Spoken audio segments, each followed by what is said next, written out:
Hello दोस्तों, स्वागत है आपका अपने ही यूट्यूब चैनल किस्से कहानियों की ऑडियो लाइब्रेरी पर। अभी हम सुन रहे हैं श्री शरत चंद्र चट्टोपाध्याय जी द्वारा रचित उपन्यास देना पावना का भाग 20।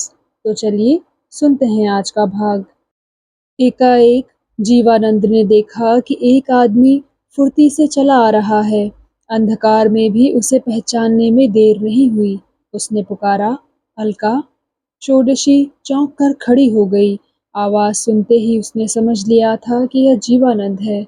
जरा पास जाकर तीखे स्वर में पूछा, आप यहाँ क्यों बैठे हैं? जीवानंद उठकर खड़ा हो गया। बोला, क्या जाने, ऐसे ही बैठा था। तुम जाने के पहले देवी को प्रणाम करने जा रही हो। चलो, मैं भी तुम्हारे साथ चलूं। इस एक ही दिन के भीतर उसके स्वर में कैसा अद्भुत परिवर्तन हो गया है। षोडशी विस्मय से मौन हो रही। क्षण भर बाद बोली, मेरे साथ जाने में खतरा है, यह तो आप जानते हैं। जीवानंद ने कहा, जानता हूँ, किंतु मेरी ओर से बिल्कुल नहीं है। आज मैं अकेला और बिल्कुल निहत्था हूँ। कोई शस्त्र मेरे पास नहीं है, एक छड़ी भी साथ नहीं है। षोडशी ने कहा, यह मैं सुन चुकी हूँ।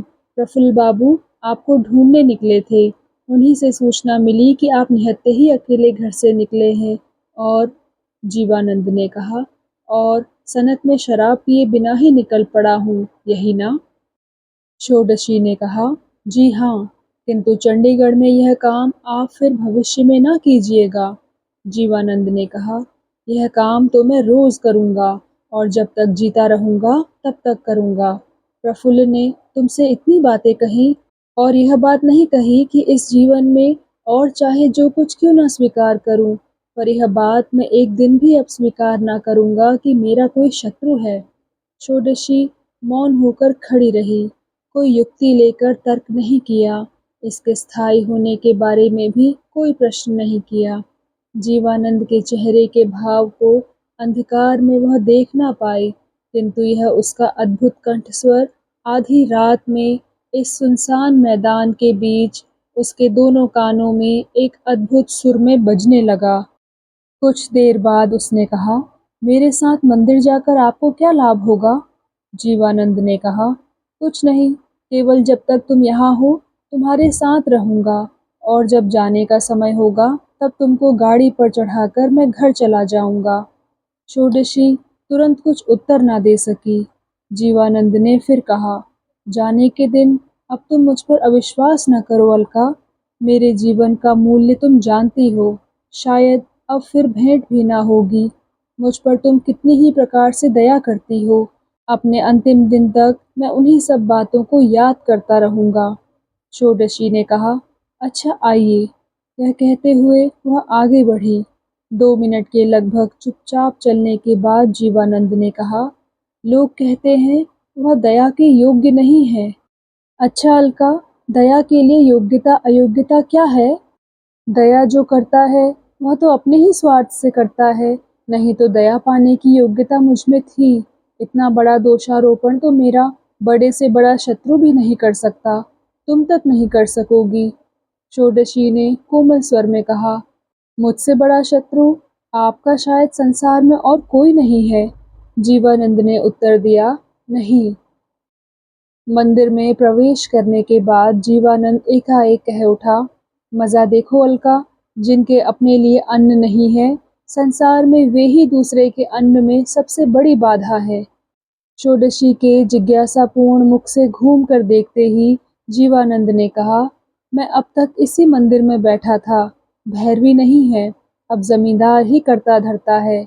इसी से हुजूर का नाम लेकर इसी बीच में यात्रियों को 3 रात ही ठहरने की अनुमति दी है। उसी के मुख से सुना कि हुजूर के कड़े हुक्म से आज उसका खाना पीना बंद है। वह बेचारा भूखा बैठा चंडी का जाप कर रहा था। हुजूर का कल्याण हो, कल सवेरे ही उसे वहाँ से चला जाना पड़ेगा। अब उसके दोनों पैर रहें चाहे ना रहे। षोडशी ने कहा, जान पड़ता है मेरे बाप ने हुक्म दिया है। जीवानंद ने कहा, केवल तुम्हारे बाप ने क्यों? गरीब दुखियों के ऊपर दया करने के लिए अनेक बाप इस गांव में हैं, और हुजूर की कीर्ति तो स्वर्ग, पृथ्वी, सब जगह पर छा गई है। मैं उस आदमी के पास बैठे-बैठे यही सोच रहा था अलका कि तुम्हारे जाने के बाद सन्यासिनी के आसन पर बैठकर इन सब दुष्टों की मंडली जो तांडव कांड करेगी, जो नंगा नाच नाचेगी, उसे मैं किस प्रकार संभालूंगा। षोडशी चुप रही। जीवानंद खुद भी बहुत देर तक मौन रहकर मन ही मन न जाने क्या-क्या सोचने लगा। अकस्मात वह कह उठा, मुझे तुम्हारी बड़ी आवश्यकता है अलका। 2 दिन भी क्या और तुम्हारा रहना नहीं हो सकता? षोडशी ने केवल शांत स्वर में कहा, नहीं। इसके बाद वह बंद मंदिर के द्वार पर बड़ी देर तक प्रणाम प्रार्थना करके लौट कर आई। तब जीवानंद ने कहा, और एक दिन ही सही। षोडशी ने कहा, ना। जीवानंद ने कहा, तो फिर मेरे सब अपराध यहीं खड़े होकर आज क्षमा कर दो। षोडशी ने कहा, लेकिन क्षमा की क्या आपको बहुत आवश्यकता है? जीवानंद ने क्षण भर सोच कर कहा, इसका उत्तर देने की शक्ति आज मुझ में नहीं है। इस समय केवल यही विचार मेरे सारे मन में छाया हुआ है अलका कि क्या करने से मैं तुमको और एक दिन भी रोक सकता हूँ। जिसका अपना मन पराए हाथ चला जाता है, संसार में उससे बढ़कर निरुपाय और कोई नहीं है। मुझे सबसे बड़ा दुख यह है कि लोग जानेंगे मैंने ही तुमको सजा दी है। तुमने उसे सहन किया और चुपचाप चली गई हो। तुम जाने से पहले अपनी माँ चंडी को यह जताती जाओ कि इससे बड़ा झूठ और कोई नहीं है। षोडशी कोई उत्तर न देकर बाहर आने के लिए तैयार हुई। जीवानंद ने दोनों हाथ फैलाकर कहा, अपने देवता के सामने खड़े होकर आज यह बात मुझको कह दो कि क्या करने से मैं तुमको केवल एक दिन और रोके रख सकता हूँ। उसके बाद तुम। षोडशी ने झट से पीछे हटकर कहा, चौधरी महाशय, आपके प्यादे क्या कोई नहीं है जो आप इतनी अनुनय विनय कर रहे हैं? आप तो जानते हैं मैं किसी के पास नालिश नहीं करूंगी। जीवानंद मार्ग छोड़कर हट गया। उसने क्रोध नहीं किया, पलटकर चोट नहीं की। विनय के साथ धीरे धीरे कहा, तुम जाओ। असंभव के लोभ में पड़कर अब मैं तुमको पीड़ित नहीं करूंगा, नहीं दबाऊंगा। मेरे प्यादे सभी हैं अलका, लेकिन जो आपसे पकड़ाई ना देगा, उसे जोर जबरदस्ती से पकड़कर उसका बोझ लादे घूमने का शौक अब मेरे शरीर में नहीं है। षोडशी ने रास्ता पाकर भी आगे पैर नहीं बढ़ाया। बोली, मैं कहाँ जा रही हूँ, यह जिज्ञासा अब आपको नहीं है क्या? जीवानंद ने कहा, जिज्ञासा? जान पड़ता है उसकी सीमा नहीं है, लेकिन उसमें ज्वाला नहीं है अलका। मैं केवल यही कामना करता हूँ कि वहाँ तुमको कोई कष्ट ना दे। तुम्हारे ऊपर जो लोग अप्रसन्न हैं, तुम्हारे विरुद्ध हैं, वे तुमको पूरी तरह भूले रह सकें। एकाएक उसका गला रुंध गया, किंतु उसने अपनी दुर्बलता को स्थान नहीं दिया। क्षण भर में अपने को संभाल कर कहा, मैं जानता हूँ कि जो आदमी अपनी इच्छा से त्याग कर जाता है, उससे लड़ाई नहीं लड़ी जा सकती।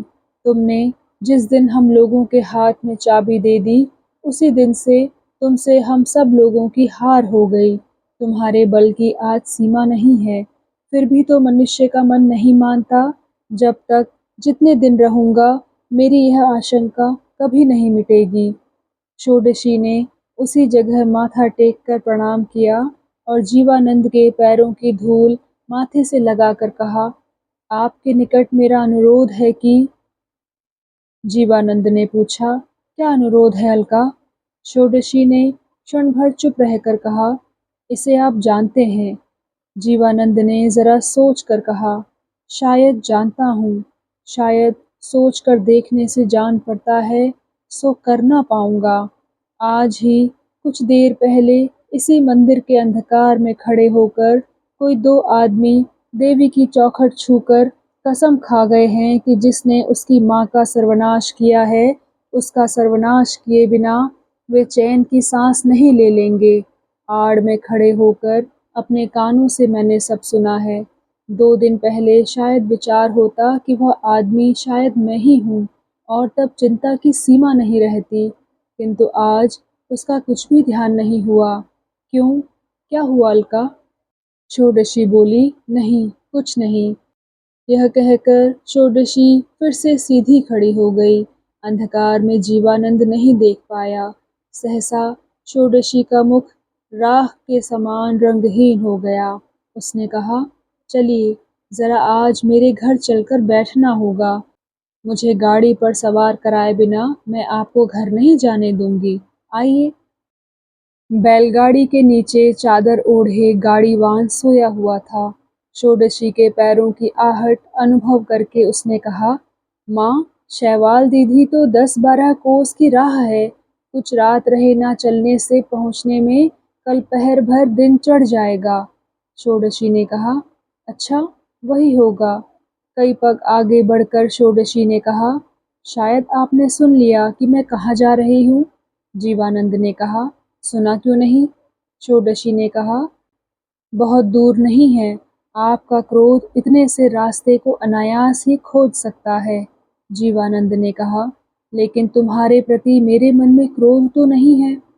घर खोलकर षोडशी ने भीतर प्रवेश किया। फिर कहा, मेरे पास केवल एक ही कंबल है जो गाड़ी में बिछा हुआ है। आपको बैठने के लिए दूं, ऐसा कुछ यहाँ नहीं है। निर्मल बाबू होते तो अपना आंचल बिछा देती, लेकिन आपको तो यह शोभा न देगा। इतना कहकर जरा मुस्कुराकर घर के कोने से एक कुशासन फर्श पर डालकर बोली, अगर अपराध न मानिए तो। जीवानंद बिना कुछ कहे उस पर बैठ गया। इतने बड़े छिपे हुए व्यंग का उत्तर ना पाकर षोडशी को मन ही मन विस्मय हुआ।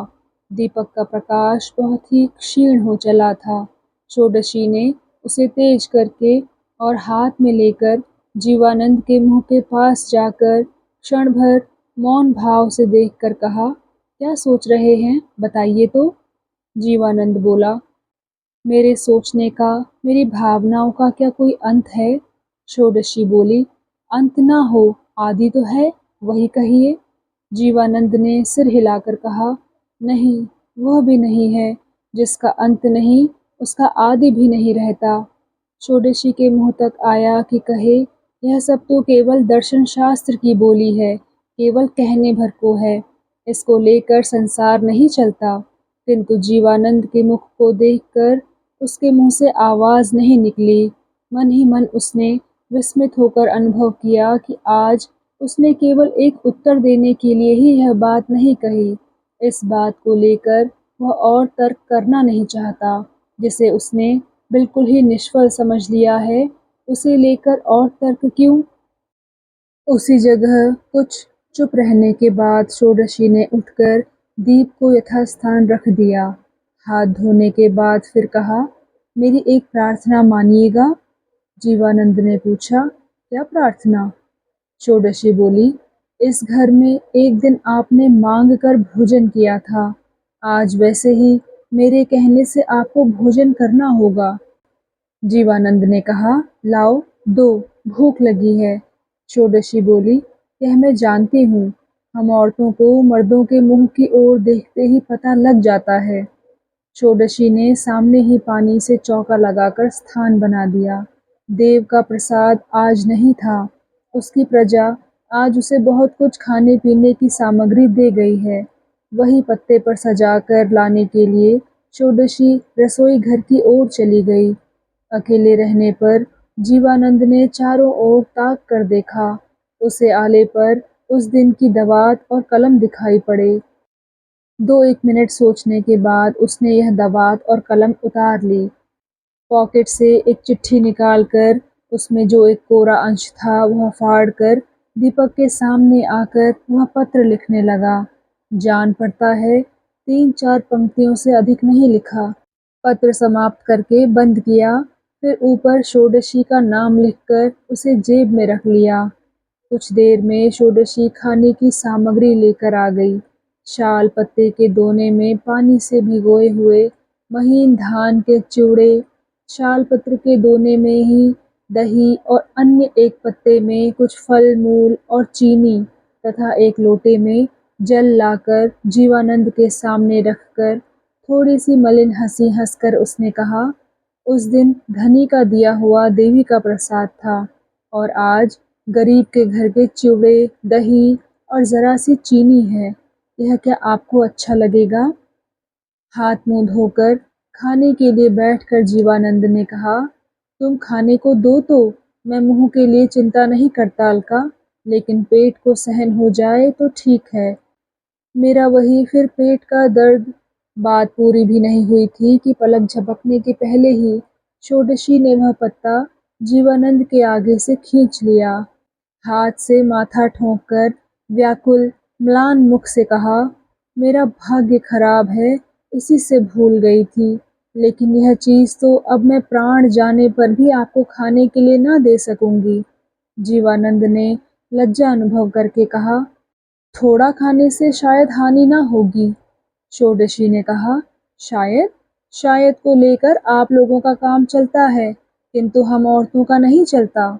जीवानंद बोला, लेकिन इसके लिए तुम्हें दुख होगा।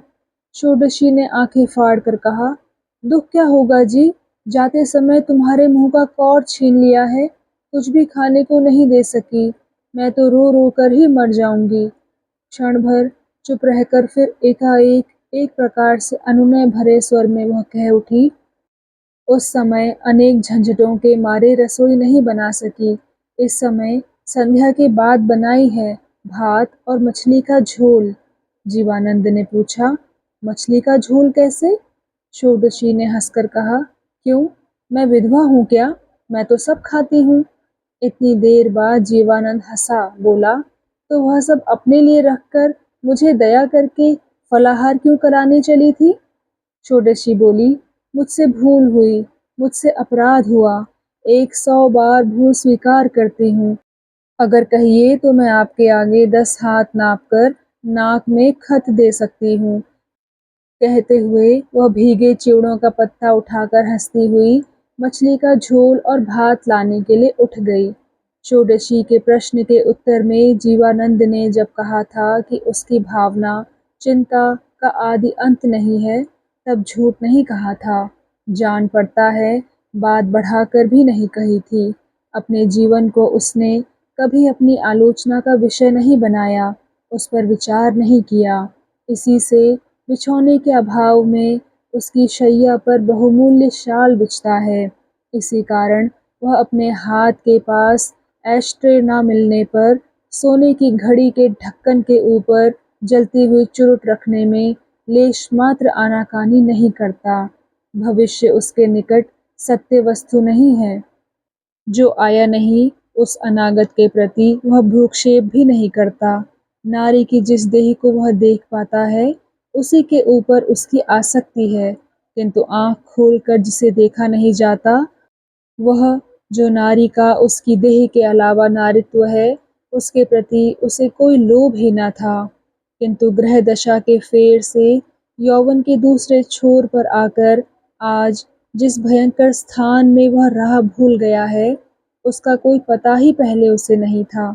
उसका मन अलका के आसपास किसके लिए दिन रात चक्कर काट कर मरता है, जिसका यौवन अनेक प्रकार की कठिन साधना से दुखी है, जिसका रूप कठिन और श्रीहीन है, उसी की हर घड़ी कामना करके संसार जब उसके लिए ऐसा बेस्वाद हो गया, तब इस मोह का विवरण वह अपने ही पास खोज कर भी नहीं पाता था। इस अप्रत्यक्ष भविष्य में यह रमणी उसी अपूर्णता को संपूर्ण कर देगी, उसकी क्या आवश्यकता है। इस अपरिचित नई चिंता का कोई किनारा उसे नहीं मिलता था। भात खाने बैठकर एक समय वह अनमना हो गया था। सामने खुले दरवाजे की ओर पीठ करके षोडशी बैठी थी। इस एक साधारण प्रश्न का ठीक ठीक उत्तर ना पाकर वह कह उठी, आप क्या सोच रहे हैं, मेरी बात का उत्तर नहीं देते हैं? जीवानंद ने मुंह उठाकर कहा, किस बात का? षोडशी ने कहा, अब तो आपको चंडीगढ़ छोड़कर चले जाना चाहिए, अब तो आपका यहाँ कोई काम नहीं है। जान पड़ता है, अनमना जीवानंद समझ नहीं पाया, बोला, काम नहीं है? षोडशी ने कहा, कहाँ है? मुझे तो अब कोई काम नहीं दिखाई पड़ता। यह गांव आपका है, इसे पाप रहित करने के लिए ही आप आए थे।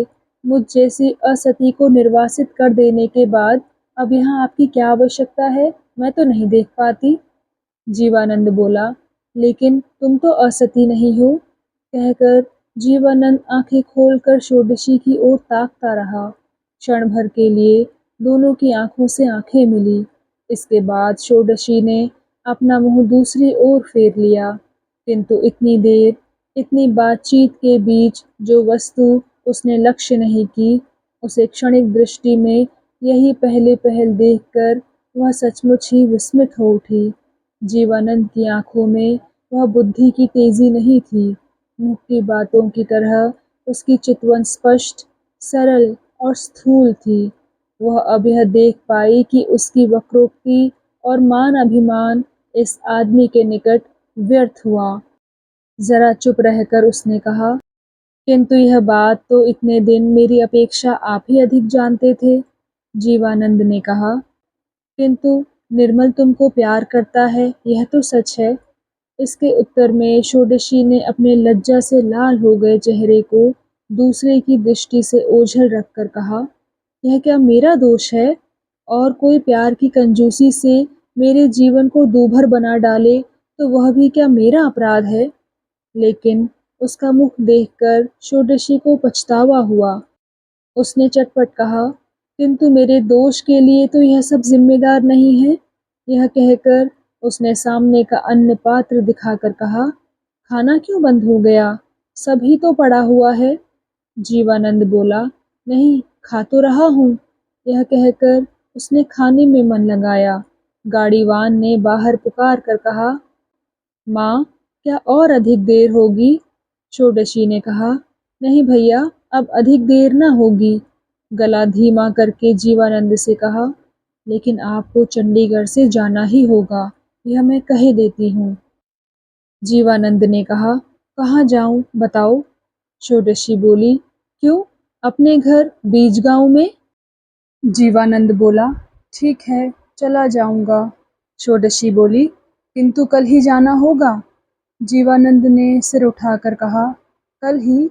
लेकिन यहाँ काम जो है, खेतों के मैदान में पानी निकालने के लिए छोटा सा पुल बनाने की ज़रूरत है। इन आसामी किसानों की सब ज़मीन लौटा देनी होगी, वह तो तुम्हारी ही आज्ञा है।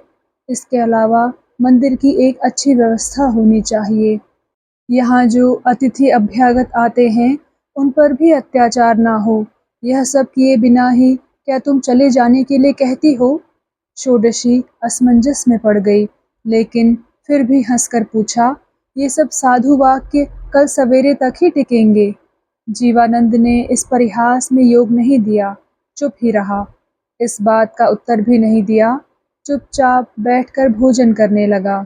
षोडशी ने हट नहीं की, किंतु कुछ बोलने या कहने की अपेक्षा इस चुप्पी ने जीवानंद के भीतर परिवर्तन को उसके आगे अधिकतर अच्छी तरह जता दिया। खाना समाप्त होने पर बाहर आकर षोडशी ने जीवानंद के हाथ धुलाए।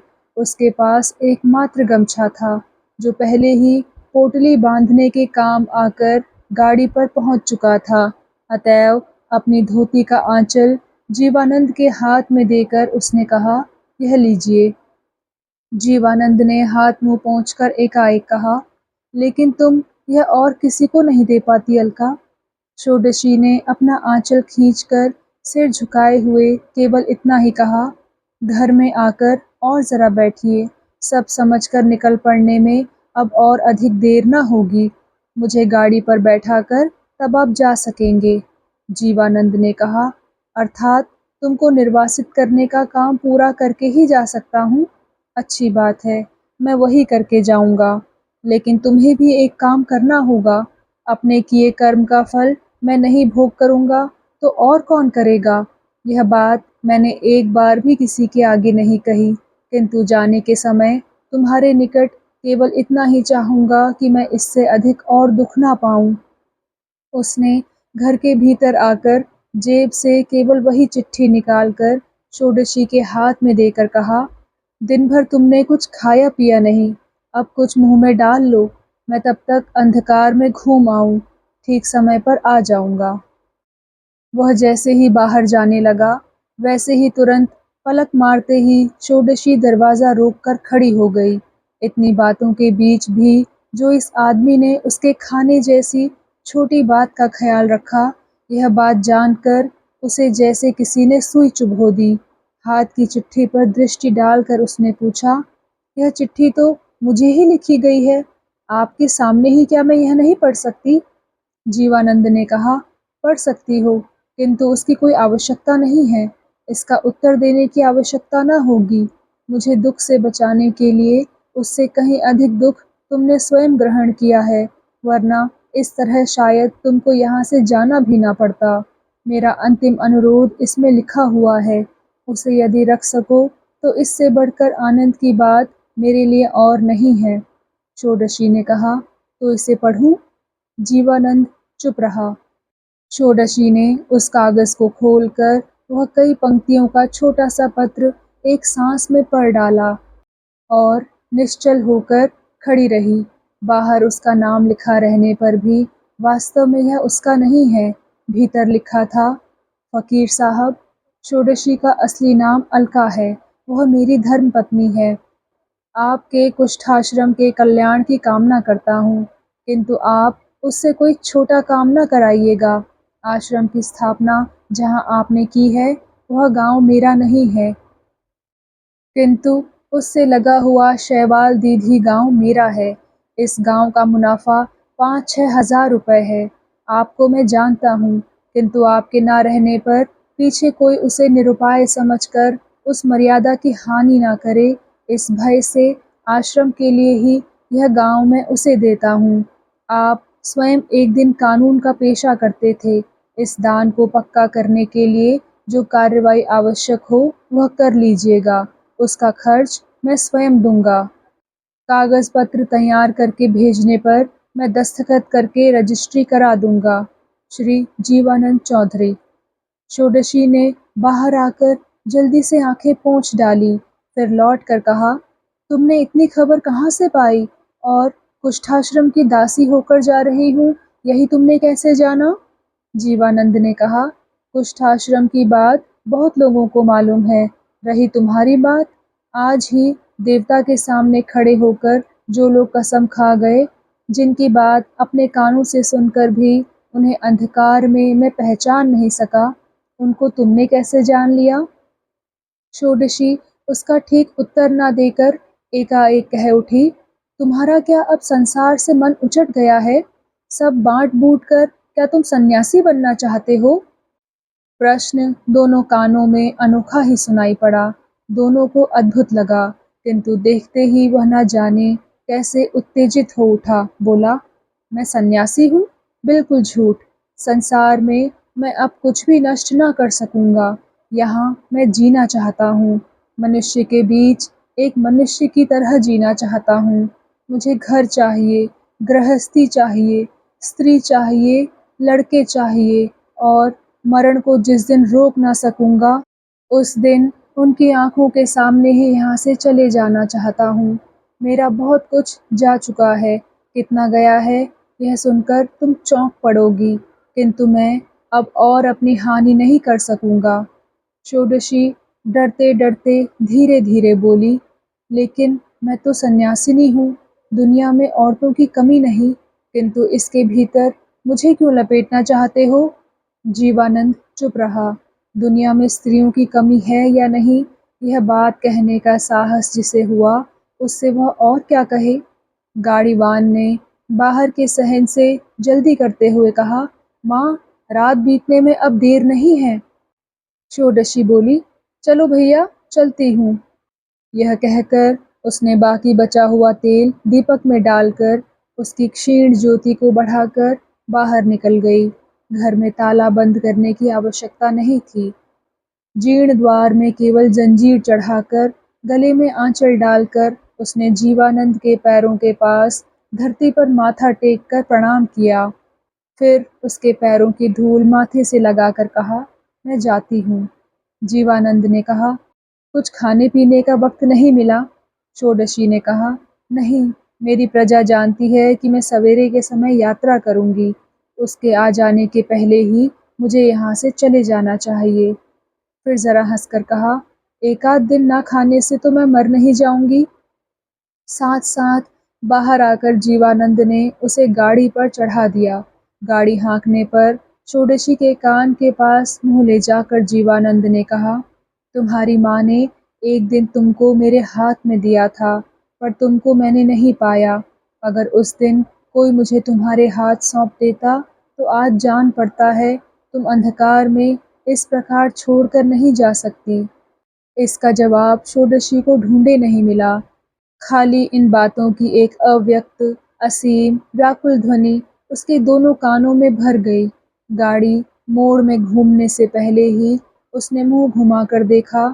शेष रात्रि के घने अंधकार में ठीक उसी जगह जीवानंद मौन होकर खड़ा हुआ है। पौ फटने में अधिक देर न थी। जीवानंद खेतों की राह से अपने घर को लौटा। कुछ देर में एक अस्फुट कोलाहल उसके कानों में पड़ रहा था। कुछ दूर आगे बढ़ते ही सामने के आकाश में उषाकाल की लाल आभा के समान लाल रंग का प्रकाश उसे दिखाई पड़ा, और चलने के साथ ही साथ वह शब्द और वह प्रकाश धीरे धीरे बढ़ने लगा। अंत में पास आकर उसने देख पाया कि अनेक लोगों की व्यर्थ चिल्लाहट और दौड़ धूप के बीच गांव के जमींदारों का प्रमोद भवन, उसके नाना की बड़ी ही साध का शांति कुंज आग में जलकर राख का ढेर होने में अब अधिक देर नहीं है। तो दोस्तों, कैसा लगा आपको आज का भाग? कृपया कमेंट सेक्शन में आकर ज़रूर बताइएगा। और अगर आपने अभी तक इस चैनल को सब्सक्राइब नहीं किया है तो कृपया सब्सक्राइब भी ज़रूर कर लीजिएगा। मैं मिलती हूँ आपसे इसी कहानी के अगले भाग के साथ। तब तक के लिए धन्यवाद।